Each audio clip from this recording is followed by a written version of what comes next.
Այսօրվա մեր խոսքի քարոզությունը սիրելիներս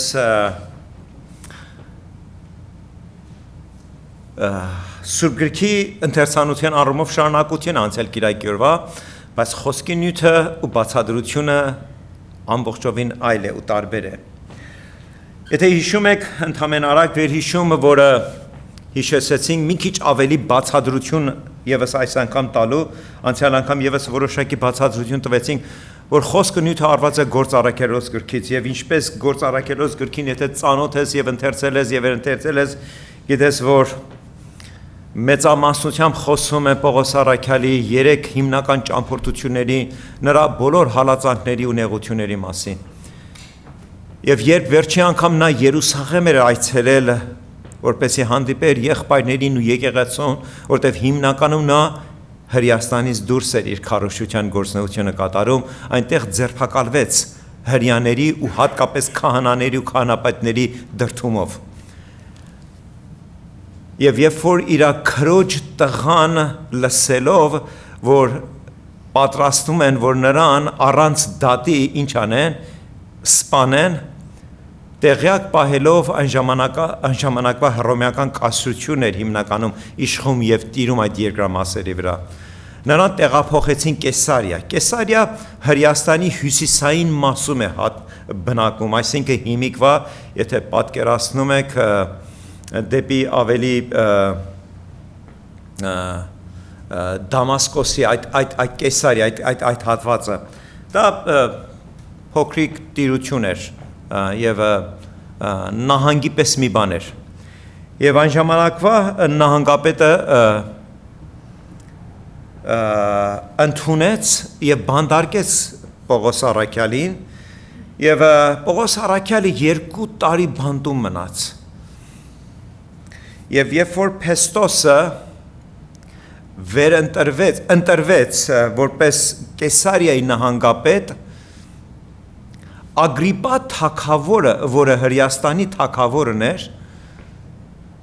գնաց Կեսարիա, որպեսզի շնորհավորի նոր ընտիր նահանգապետին։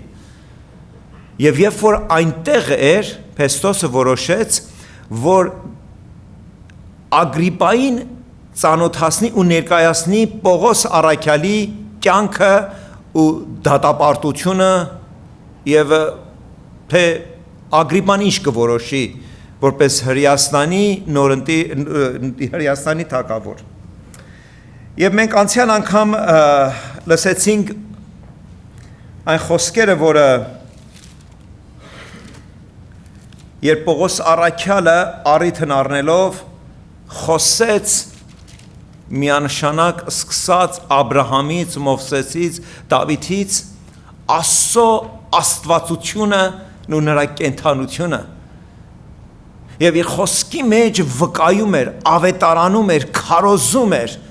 որ մարդ արարածի միակ փրկությունը Քրիստոս Հիսուսի մեջ է։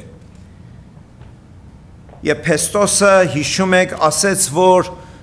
Պողոս խելագարվել է շատ կարդալուց եւ ընթերցանություններից։ Բոլորին հայտնի էր Պողոս առաքյալի գիտության չափը ու չափանիշը։ Եվ եթե ձեզ այդ Աստծո խոսքը բերել եք, պետք է շարունակենք մենք 2 համար եւս ընթերցելու Գործ առաքելոց 26-րդ գլուխից 26 եւ 27-րդ համարները։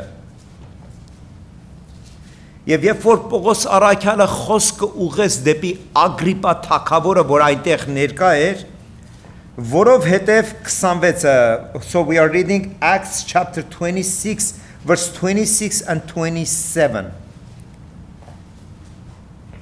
Գործ առաքելոց 26-րդ գլուխ 26 եւ 27 համարը, որովհետև թագավորն էլ այս բաները գիտե, որի հետ էլ համարձակ խոսում եմ,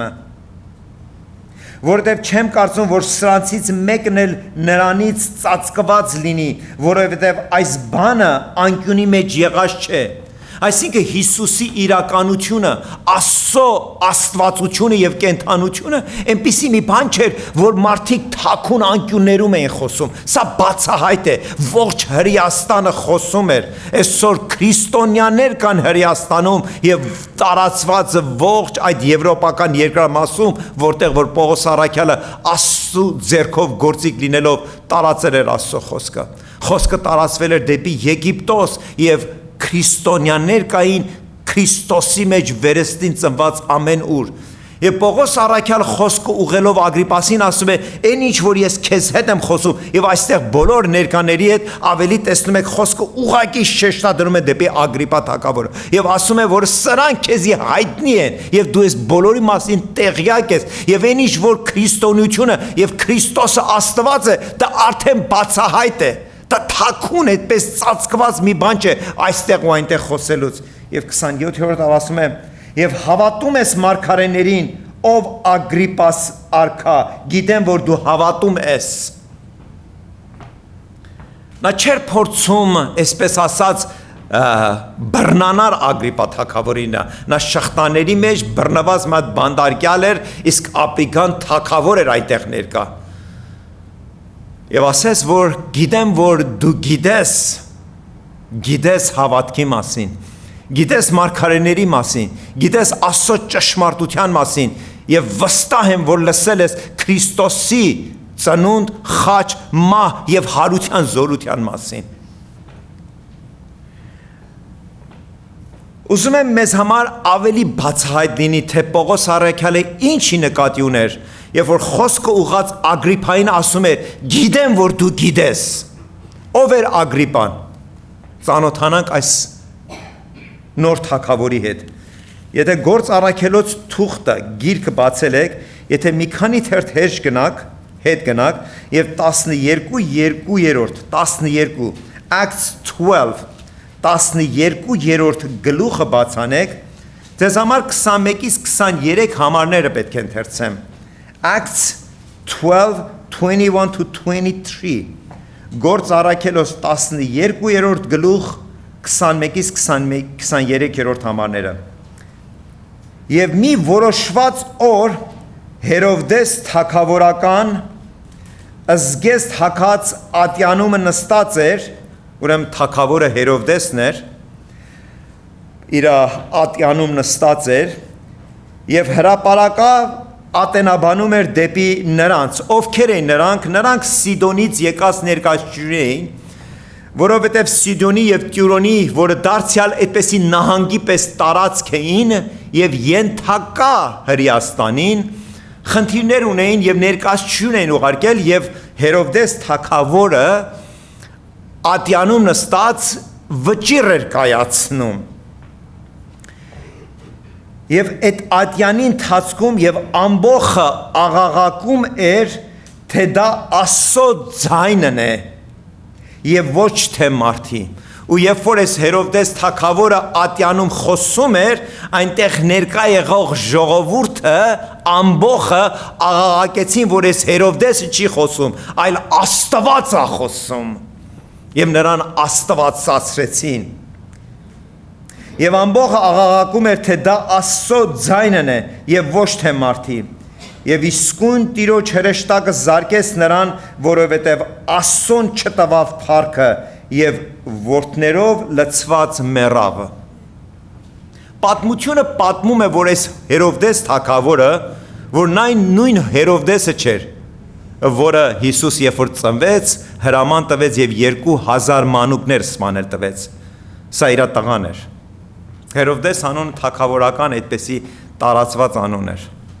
Պատմությունը պատմում է, որ այս կոչված Հերովդեսը հատուկ նշանակություն էր տալիս, որ ամեն անգամ երբ որ դուրս էր գալիս ատյան կամ ժողովրդի մեջ,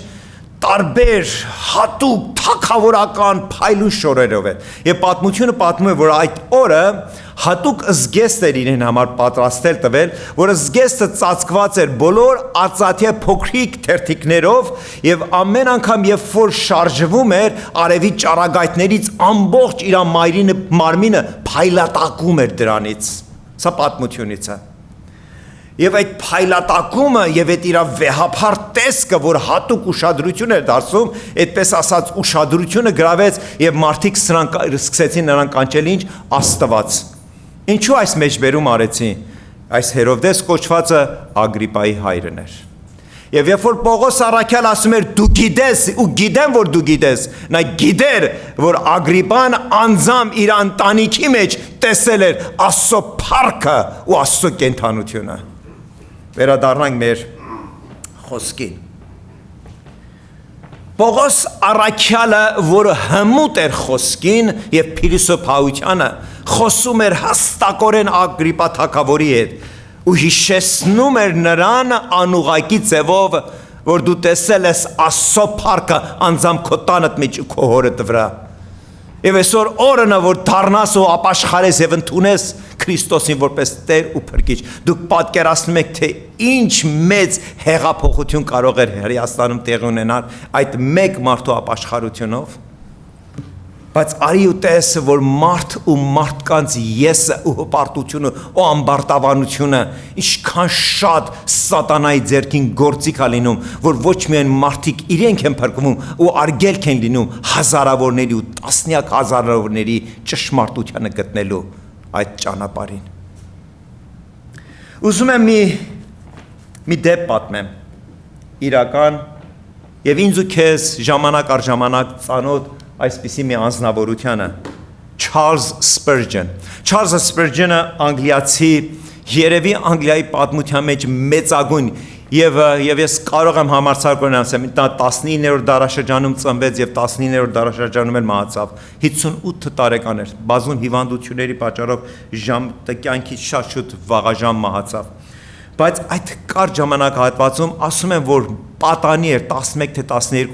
12 տարեկան իր սիրտը Քրիստոս Հիսուսին հանձնեց եւ 17-18 տարեկանից սկսեց քարոզել։ Աստված նրան առանձնաշնորհում էր տվել Աստծո խոսքը քարոզելու եւ իր կյանքի մեջ 3600 քարոզներ թողեց ժառանգությամբ։ Յուրաքանչյուր քարոզը տպագրվել է եւ նա բազում գրքերի հեղինակ է։ Նրա քարոզչությանը հազարավոր մարդիկ են գալիս ու կնդրելու։ Նա իր ժամանակի ամենահռչակավոր, ամենաճանաչված, ոչ թե Անգլիայի, այլ ամբողջ աշխարհով մեկ ճանաչված քարոզիչ էր։ Եվ նրա համար իհարկե անչափ դեր նշանակություն ուներ։ Մի կիրակի հերթական հավաքված էին ժողովուրդը եւ քարոզի ավարտից հետո Սպերջենը իր տեղը չէր գտնում։ Քարոզը այնպես չէր ստացվել, ինչպես որ ինքն էր պատրաստել։ Նա մտածում էր իր մեջ տալիս ու առնում էր, որ սա մեծագույն իր վատագույն քարոզներից մեկն էր։ Եվ երբ որ ասում է, այդպես մտահոգված, այդպես humiliated, այսինքն ոչնչացված իր մեջ, այդպես տուն գնաց ծնգի եկավ ու հետևյալ աղոթք աղաղակեց. Lord God, bless the poor sermon. Տեր ու իմ Աստվածս ողորմությունը տարա այսօրվա իմ տկար քարոզչության նյութի համար։ Եվ ասում է շաբաթվա ընթացքում գիշերները արթնանում էր ու ամեն անգամ երբ որ մտաբերում էր, որ այդ քարոզը այդպես չստացեց, ինչպես որ ինքն էր ուզում, շարունակում էր աղոթել ու իր մտքում դրեց, որ ջանք ու եռան չի խնայի, որ հաջորդ կիրակի օրվա քարոզը գերազանցի իր բոլոր քարոզներից եւ ծածկի այս մեկ քարոզի ամբողջ պակասությունը։ Եվ այդպես էլ ստացվեց։ Հաջորդ կիրակի, երբ որ քարոզը ավարտեց, ժողովուրդը ոտքի ելած ծափահարեցին, բարձրաձայն մեծարում էին, ուրախանում էին, փառաբանում էին Աստծուն։ Իհարկե, Սպերջեն եղբայրը տարիների հոգևոր փորձառություն ուներ, որ այդ ամբողջ փառքը իր վրա չվերցնելու, բայց մի տեսակ իր հոգում, իր մտքում, իր ուղղության մեջ լավ էր զգում։ Այս կիրակի հաջողվել էր, ամբողջովին սահուն հնչվել էր, քարոզը ստացվել էր։ Եվ այդպես ուրախ տուն էր գնում։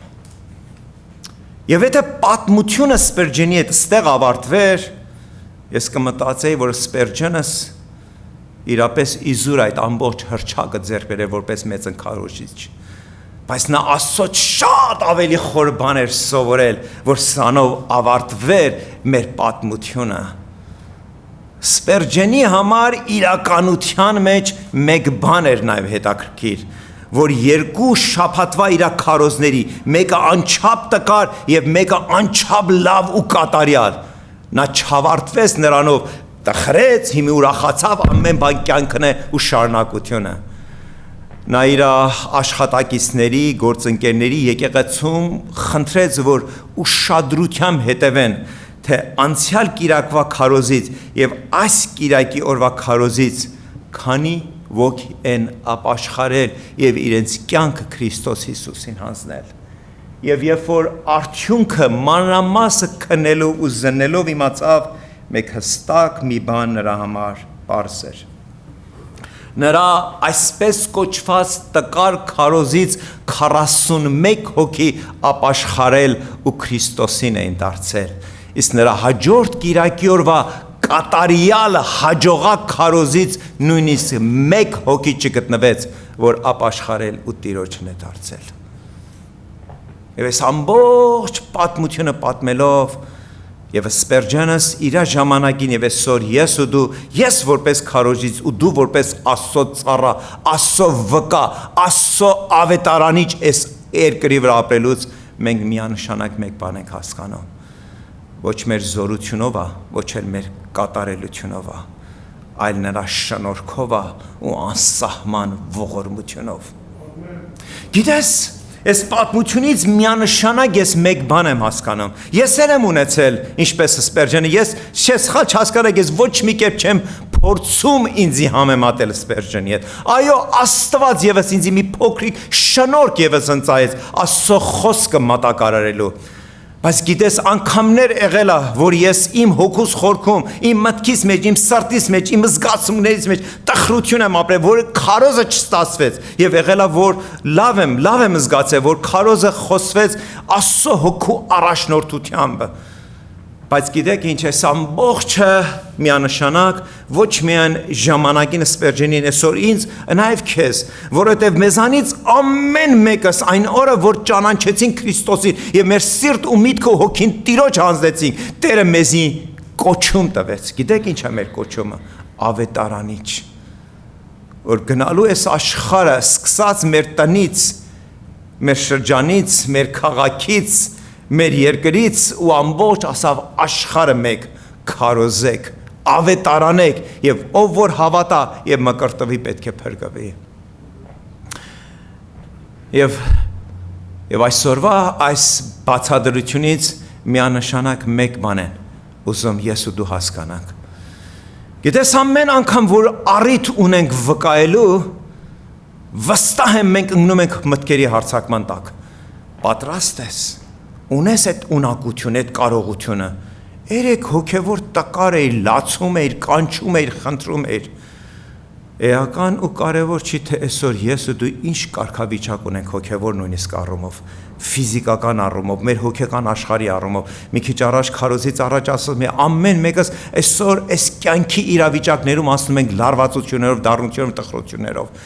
բայց սա է կարևորը ու ճշմարիտը, որ Տերը Տեր է եւ այդ Տերը ուզում է ինձ ու քեզ օգտագործի որևէ մի իրավիճակ երբ որ դու ու ես ուզում ենք Քրիստոսի աստվածության մասին խոսանք Տերը չի նայում իմ ու քո տկարությանը երբ որ ես ու դու նայում ենք նրա զորությանը եւ ամեն անգամ երբ որ դու մտածում ես ունակ չես կարող չես բառապաշար չունես փորձառություն չունես ոչ մի անգամ չես ասել ոչ մի անգամ չես վկայել բա որ ասես բա վիճակը ավելի բարդանա երբեք վիճակը չի բարդանա կամ որ այն փորձառությունից դե անգամներ ասել եմ ու ամեն անգամ ասելուց միևնույն է մերժում եմ ստացել թող ոչինչ այս կյանքում մեզ չհուսատեսնի ոչ կյանքի իրավիճակները ոչ էլ մարդկանց մերժումը երբ որ դու խոսում ես ոչ էլ նրանց ծաղրը ու նրանց քմծի ծաղը որ նայում են քեզ ու մտածում են ինչպես սրանց 2000 տարի առաջ Փեստոսը եւ Ագրիպան մտածեցին Պողոսի մասին խելքը թրծրելը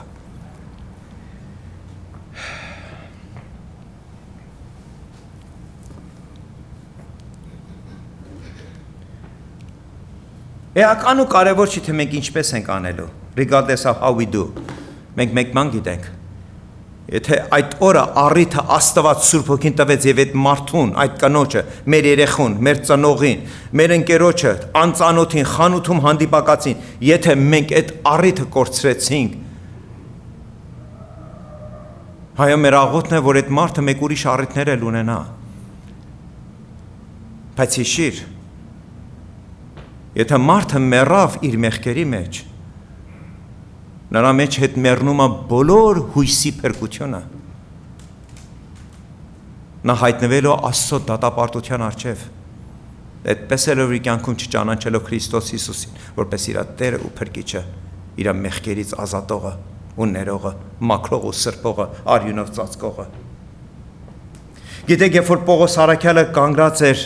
Ագրիպա թագավորի առջև, նա չփորձեց Ագրիպային զարմացնի իր գիտությունով ու փիլիսոփայությունով։ Նա հստակորեն, պարզորեն ասում էր. «Այն ինչ որ ես քեզ խոսում եմ, դու ինքդ էլ գիտես»։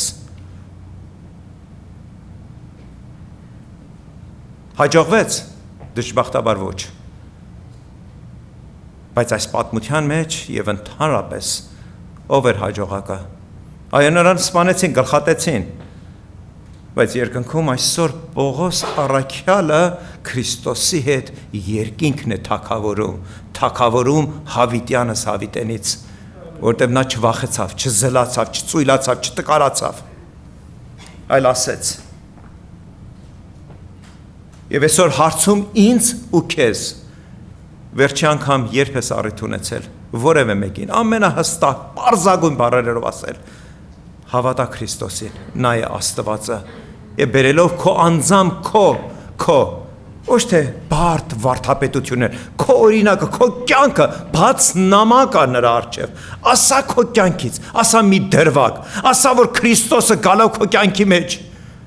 քո կյանքը, նպատակը, շարժարիթը փոխեց, եւ այսօր դու քո ամբողջ տկարություններով հանդերձ ամեն օր արթնանում ու քնում ես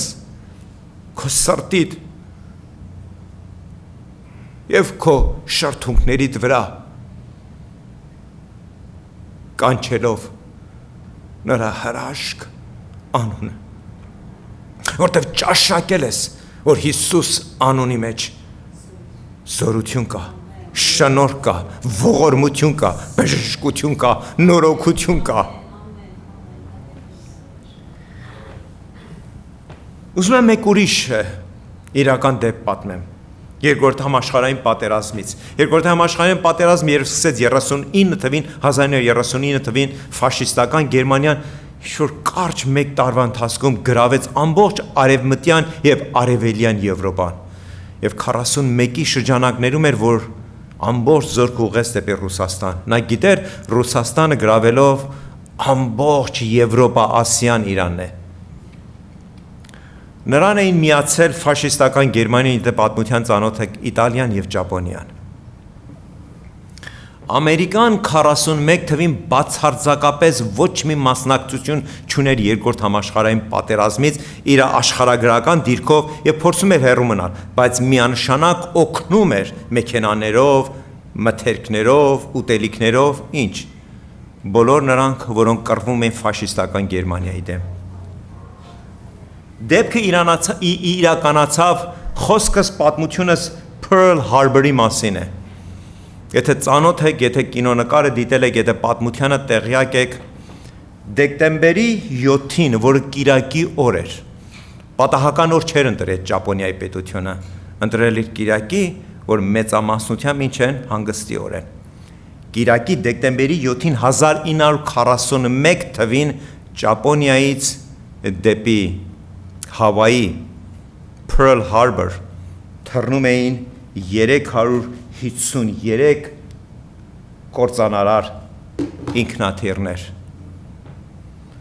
Նրանք 7:50 առավոտյան 7:50-ին կարողացան կործանել 8 big battleship, մեծ հսկայական նավատոր, 6 major airfielders, նավերի տեսակներ կան, որոնք ինքնաթիռներ են ընդունում իրանց վրա, եւ 2400 հոգի զինվոր ու սպա սպանեցին այդ օրը։ եւ կարողացան առանց որևէ վնասի վերադառնալու։ Գիտեք, այդ վերքը մնաց Ամերիկայի սրտի մեջ։ Եվ գիտեք, որ 1945 թվի Հիրոշիմա ու Նագասակի ատոմային ռումբի ինչ որ մի առիթ ու շարժարիթը եւս այս դեպքն էր։ Գիտեք, այս ամբողջը, որ ես պատմեցի, պատմություն է, բայց այն ինչ որ ես պետք է պատմեմ, որ ուղիղ 50 րոպե առաջ է տեղի ունեցել, դժվար թե որևէ պատմության մեջ այդ մասին խոսում են ու քննարկում են, բայց իրական էր։ Գիտեք, որ այդ Pearl Harbor-ը, որը Հավայի այդ կղզիների շրջանակներում է, այսօր Ամերիկայի պետությունը մեծ զորաբաժին ունի այնտեղ։ Եվ Ճապոնիայի եւ Չինաստանից զերծ մնալու համար Հավային անչափ զինավոր ստրատեգիական դեր ու նշանակություն ունի Ամերիկայի համար։ Իսկ Հավայի եւ Ճապոնիայի այդ ընթացքում փոքրիկ կղզիներ կան, որ դարձյալ Ամերիկային է պատկանում, եւ այնտեղ ունեն դիտակետեր,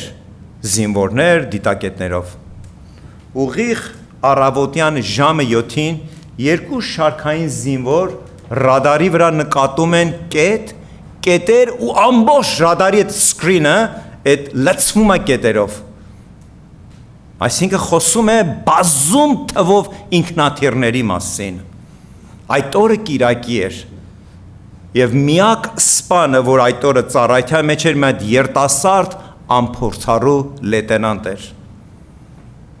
Անմիջապես նրան տեղյակ պահեցին առավոտյան 7-ին, որ նման մի բան ենք նկատել, արժե տեղյակ պահել բարձրաստիճան։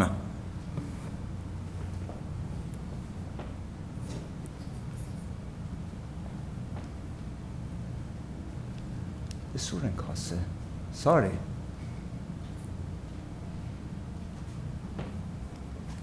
Սա ամենակարևոր կետն է։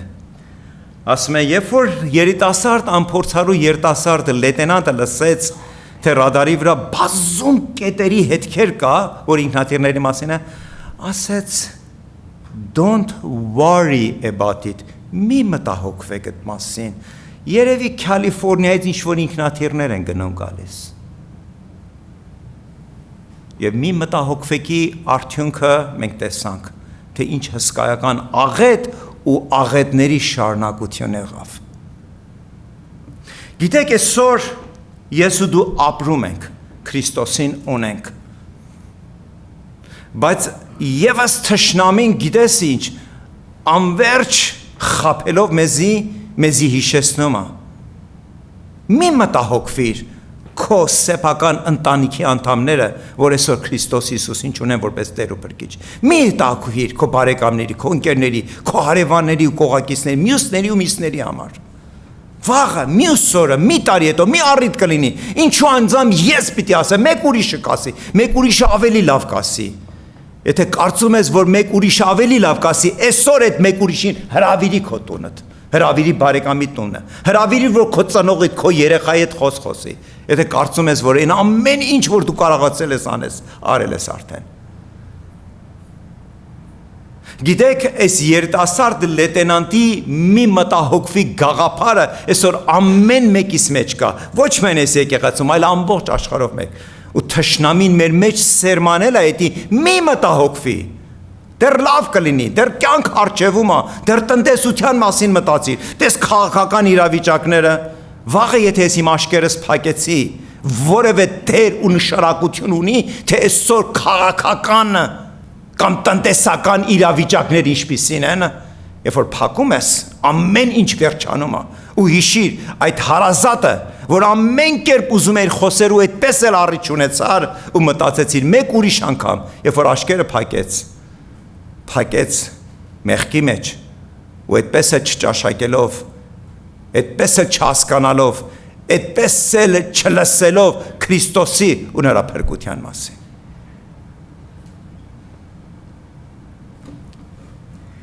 Եթե վերադառնանք մեր ընթերցանությանը 28-րդ համարում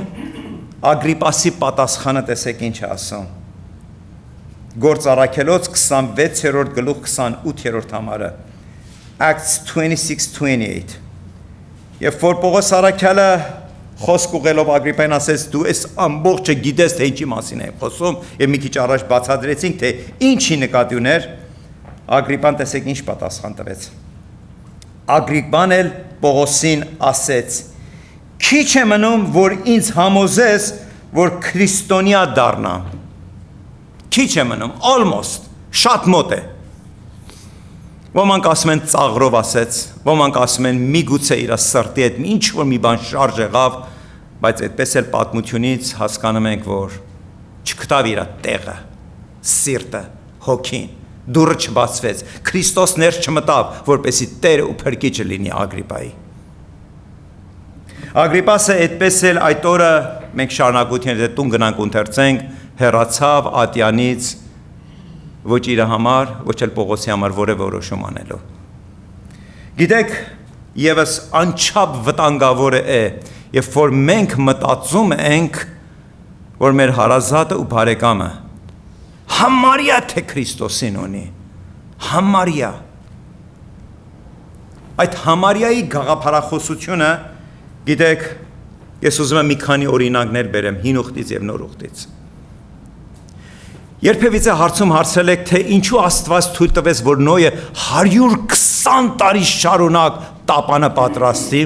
որտեղ 120 տարի ամեն օր ու ամեն ժամ ու ամեն րոպե ու վայրկյան վկայություններ ամբողջ աշխարհի շուրջ բոլոր մարդկանց, որ Տերը խոսել է եւ ջրհեղեղը ծածկելու է եւ սա է ձեր փրկության ճանապարհը եւ ով որ տապանը Քրիստոսին ունի, կյանք ունի եւ ավելի ունի։ Ես կասկած չունեմ, որ ժամանակի ընթացքում մարդիկ եկան մի հատ փայտ տվեցին Նոյին կամ տղաներին, մի երկու հատ մեղ մեխեցին, բայց հետո էլ ինչ արեցին, որովհետև համարյա էին ընդունել։ Հետո ասեցին, գնանք մեր կյանքի հետևից, մեր հաջողությունների, մեր ապրուստի, մեր հաճույքների։ Ու այդպես էլ երբ որ դուռը փակվեց, ասում է դրսից զարնողները լեցուն էին, բայց դուռը ոչ թե Նոյն էր փակել, այլ Աստված էր փակել։ Են Աստվածը, որ 120 տարի շարունակ սպասելով սպասել էր 1, 2, 3, 13, 23 դառնան ու մաս կազմեն այդ տապանի ուղևոր լինելու, փրկվելու, ազատվելու կորստից։ Աբրահամի հետ դուրս եկավ Ղովտը ու երբ որ հասան ավետյաց երկիրը այնտեղ որտեղ Աստված իրենց ճամփորդել ուղղություն էր տվել Աբրահամը ասեց Ղովտին ընտրիր քո ուզածը հատվածը ինչտեղ որ ուզում ես եւ դժբախտաբար Ղովտը ոչ թե իր հավատքով այլ իր տեսած աչքերով ընտրեց եւ իր ընտրածը ոչ այլ ինչ էր եթե ոչ Սոդոմը եւ Գոմորը ապրեց այնտեղ եւ մենք դեպքը գիտենք երբ որ հրեշտակները մարդու մարմին հակած այցելություն արեցին եւ երբ որ Սոդոմի Գոմորի կործանված մեղքի մեջ պղծված մարդիկ հրամայեցին որ նրանց դուրս հանի որ նրանց գիտենակ հրեշտակները Ղովտին ասին կանչիր քո հարազատներին քո բարեկամներին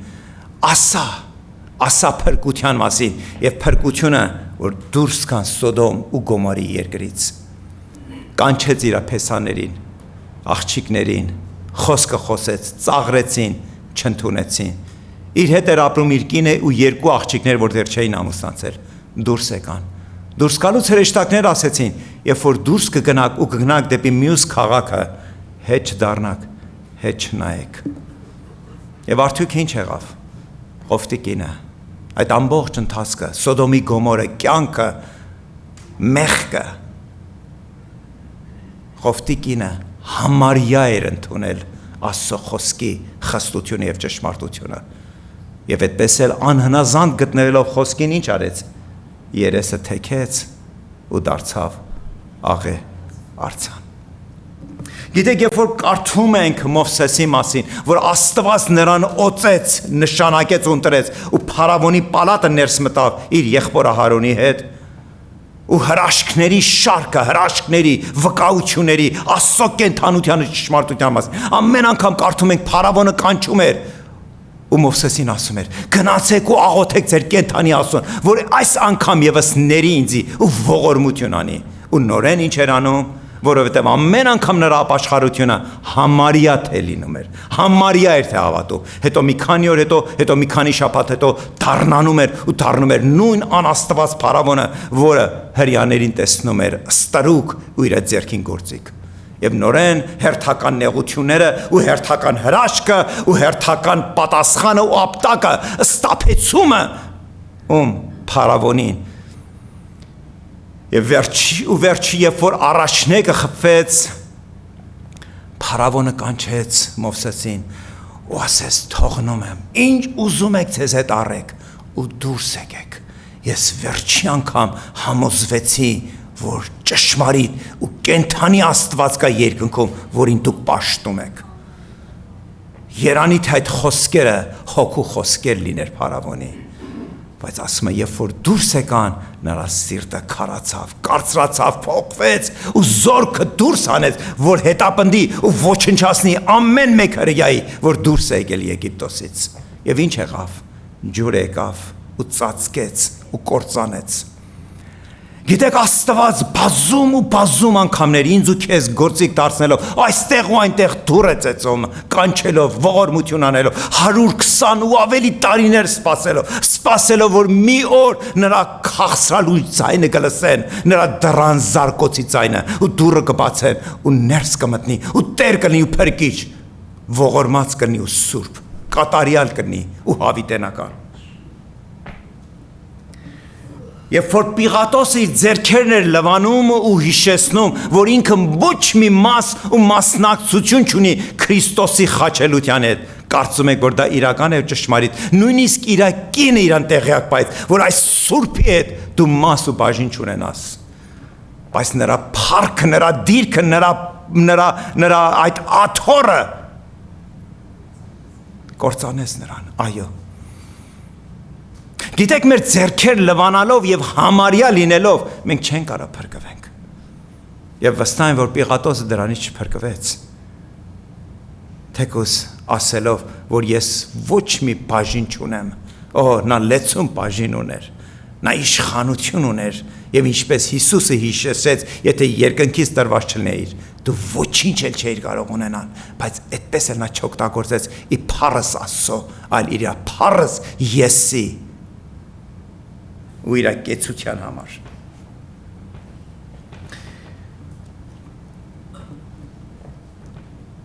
Առակի մեջ մենք կարդում ենք 10 կույսերի մասին։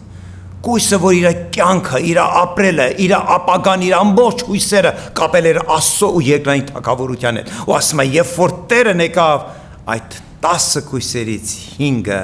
իրենց լապտերներում այլևս յուղ չկար։ Նրանք չունեին լույսը իրանց մեջ, որպեսի գնային ու իրենց Տիրոջն դիմավորեին։ Նրանք համարյա թե կույս էին, համարյա թե հավատում էին, համարյա թե սպասում էին, եւ այդ համարյա թե կորցրեցին առիթը։ Ու Տերը եկավ եւ այն հին իմաստուն կույսերին հետ առնելով գնաց։ Գիտեք, երբ որ երիտասարդ մեծահարուստը մոտեցավ Տիրոջ ու ասեց. «Ինչ անեմ, որ երկնքի թագավորությունը ժառանգեմ», ասեց. «Դու գիտես, Աստծո պատվիրաններ», ասեց. «Այդ պատվիրանները դեռ մանկությունից պահել եմ»։ Քրիստոսը նայեց նրա հագու կապին ու ասեց. գնա ու հոգ տար, հարստությունից բաժին անիր այդ կարիքավորներին ու աղքատներին։ Ու կարդում ենք այդ երիտասարդի մասին, որ նրա աստվածապաշտությունը իրական ու ճշմարիտ չէր, այլ համարյա էր, ասում է տխուր ու տրտում տուն գնաց։ Ու այդպես էլ չհրաժարվելով իր փառքից ու հարստությունից։ Գիտեք, սիրելիներս, մարդ արարածի սիրտը, զգացումը, էությունը կապված այս աշխարհին։ Մենք այդպեսի կառուցվածք ունենք եւ դրա համար Աստված եկավ Քրիստոս Հիսուսը մեր մեջ նոր սիրտ ու նոր միտք դրեց, որտեղ մեր հին սիրտը ու մեր հին միտքը մեզի կապում է այս աշխարհի հետ։ Մենք չենք կարող մաքրել ու ձերբազատվել այդ հնի մեջ, որպեսի նորը ու երկինքը ժառանգենք։ Գիտեք, ամենացավալի տխուրը գիտեք որն է, որ երբ որ Այստեղ ու այնտեղ քարոզներ ես լսում,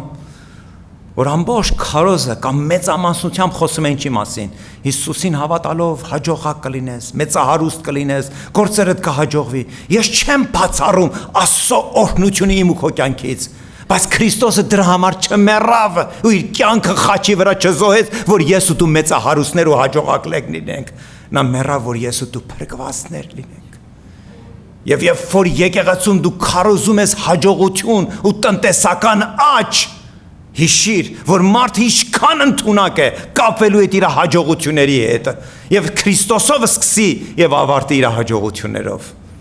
Ու այն օրը, որ աշկերը փակի, ինչ ունի իր հետ երկինք տանելու հաջողությունները, այդ բոլորը երկիրն են մնալու։ Իսկ այն ինչ որ պետք է տանի, արդեն կորցրել է, որտեւ իր հաջողությունների մեջ նա արդեն գլխապտույտի մեջ է եկել։ Սիրելիներս, այո, մենք այսօր այս իրավիճակներում ասում ենք կերպ նեղություններով, դժվարություններով, բայց այնպիսի մի հրաշափառ Աստծո ենք հավատում, որ ամեն իրավիճակ կարող է իրեն հավատացողին բարի գործակից դարձնի։ Այսօր թող նեղությունը, այդ դժվարություններն ու այդ լարվածությունները, այս ամբողջ քաղաքական, տնտեսական, այս ամբողջ անորոշությունները ու անհույսությունները մեզ միանշանակ